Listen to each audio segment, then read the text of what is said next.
அதை அவர் கிடப்பிலே போட்டதை விமர்சிக்காதவர்கள், நீட் விலக்கு மசோதாவுக்கு முன்முயற்சி எடுத்திருக்கிற அரசாங்கத்தை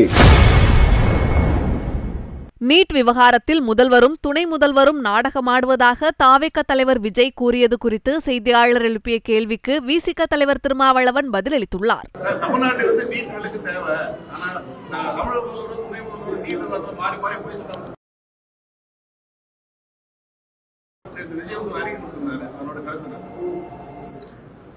நீட் விலக்கு மசோதாவை நிறைவேற்றாமல் இருந்தால் அதை விமர்சிக்கலாம். ஒரு முறைக்கு 2 முறை நிறைவேற்றி ஒப்புதலுக்கு ஆளுநருக்கு அனுப்பி வைத்தால் அவர் அதை கிடப்பிலே போட்டு வைத்திருக்கிறார். அதை அவர் கிடப்பிலே போட்டதை விமர்சிக்காதவர்கள், நீட் விலக்கு மசோதாவுக்கு முன்முயற்சி எடுத்திருக்கிற அரசாங்கத்தை விமர்சிப்பது வேடிக்கையாக இருக்கிறது.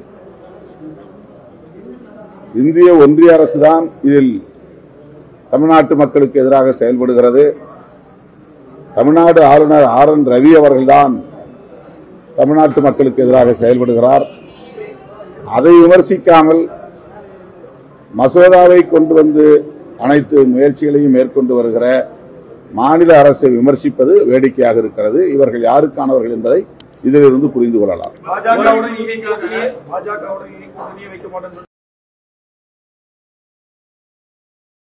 செய்திகளை உள்ளது உள்ளபடி தெரிந்து கொள்ள ரெஃப்ளெக்ட் நியூஸை சப்ஸ்கிரைப் பண்ணுங்க.